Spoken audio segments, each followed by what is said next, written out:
Darian Mensah, new quarterback at Duke. Started at Tulane. Really took kind of the mid-major, or the group of five, I should say, level by storm as a quarterback at Tulane. Young quarterback, not highly recruited. And then he ends up going to Duke in the transfer portal.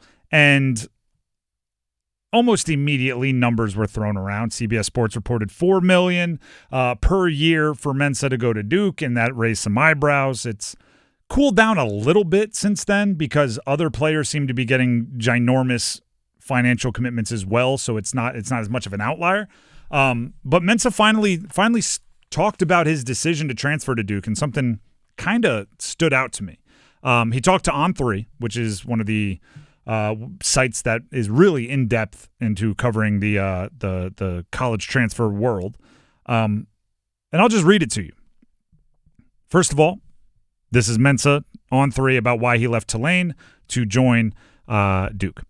It was very tough to leave my home. I was at Tulane for 2 years. Super grateful for that place. It made me who I am today. Definitely not easy to leave all my teammates. Those are my guys. All right, so that's all just now me talking, Tim talking. That's just setting it up.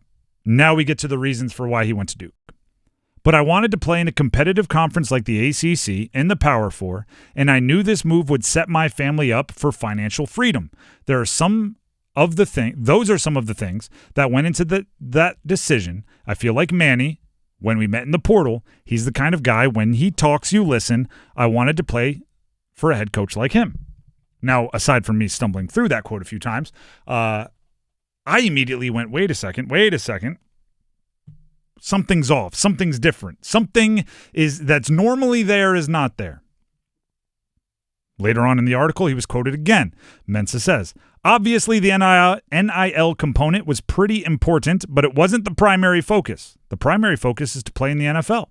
So I feel like Duke is a place where I can achieve that. During the season, I just let my agent, Noah Reisenfeld, and AD von Gontard, sorry if I'm mispronouncing that.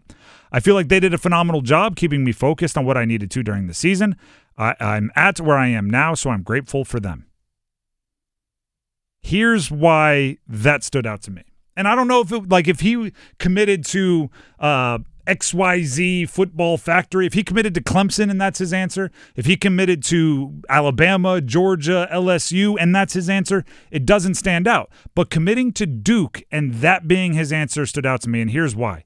He didn't mention academics. He didn't mention Duke as a prestigious university. He didn't mention the brotherhood. He didn't mention any of that. He chose Duke, it would appear, based on that answer that he gave on 3, because they made the best financial offer, and he thinks it will set him up best for the NFL. That is a big step for the Duke football program. Now, I was not, and I'm going to be clear here, I was not actively recruited by Duke. I wanted to play in the ACC, so you'd know that they got a bunch of my highlight DVDs in a trash bin somewhere back in 2009. But I did go on a one-day camp there.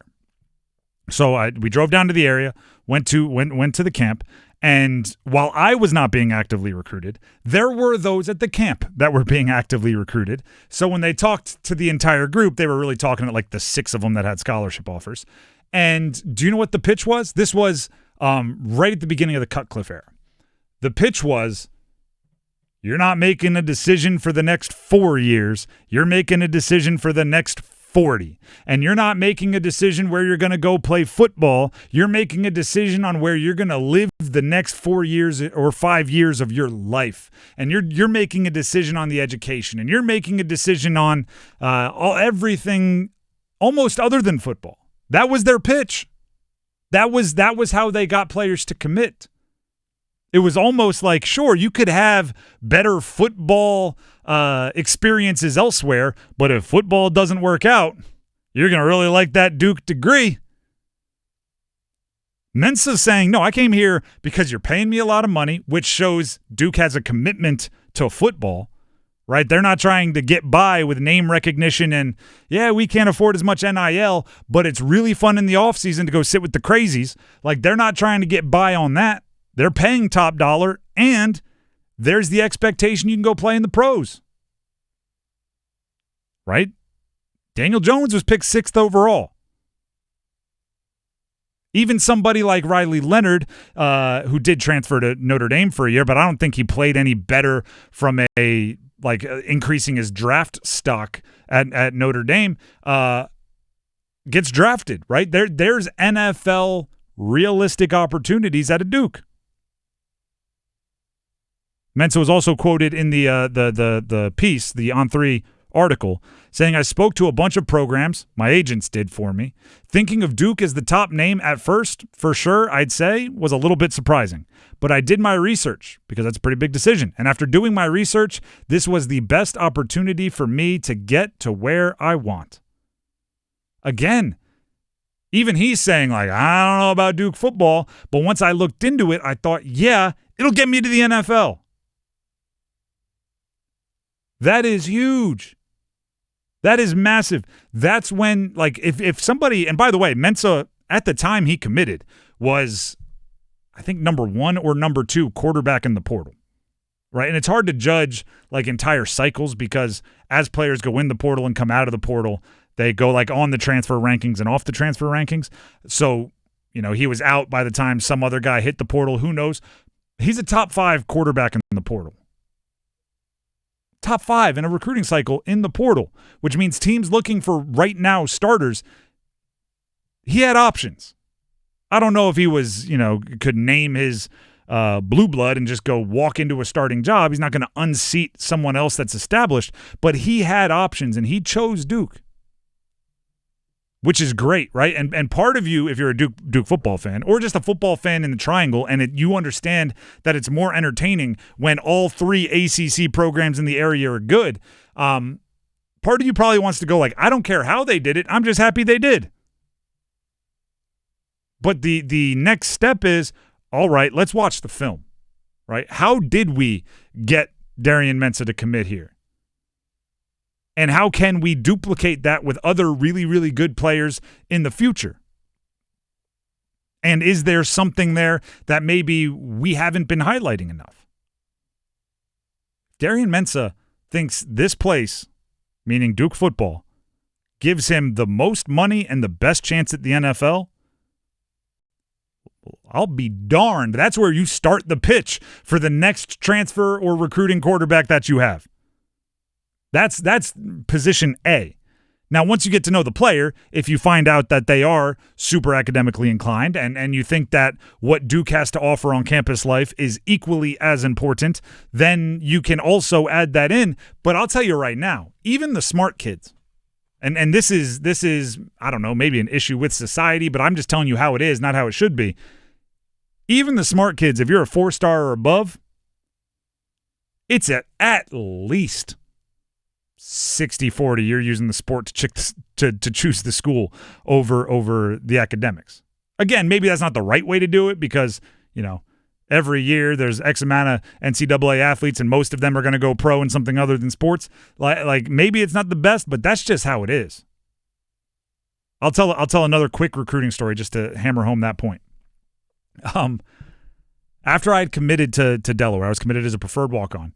They had all of the recruits to the spring game, right? So we had already done our official visits. Like some of us knew each other. They bring us all in. And before the spring game, they had all the recruits and their parents in a big, like in the team meeting room where you watch film as a team.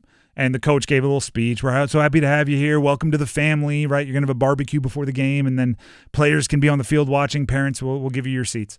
And woo, go Blue Hens. And there was one mom, and I know who her son is and ended up playing with us. Mom raised her hand and said, we got the packet of what do they call it? Orientation material and we're excited for the fall. But it did say that the football team will assign your dorm with a football roommate. My son is in the super duper advanced, ultra advanced engineering program, and there's an engineering honors dorm that he wants to go be a part of. And first of all, that's awesome. And that guy he ended up being extremely intelligent, and it was very good for him to go chase academics as much as he chased sports. Don't get me wrong. But when I tell you every recruit in the place looked around like, what is it? This guy doesn't want to be in the football dorms. He wants to be in the engineering dorms? Huh, whoa. Looking back, it's like, no, actually, he made a really good decision. But at that point in time, you can't see beyond, I'm going to go play in the NFL. So if Darian Mensah is looking at the NFL stuff and ending up at Duke, that is a huge feather in the cap for Duke. Huge, huge feather in the cap for Duke. And I can't think of many times, maybe when Spurrier was there decades ago, I can't think of many times, maybe Cutcliffe when he had the Manning thing where they were coming back every year. Like there were maybe flashes in Duke history where top-level prospects would think it can help me get to the NFL. But, $3-4 million plus the NFL, that's going to get you some pretty darn impressive players.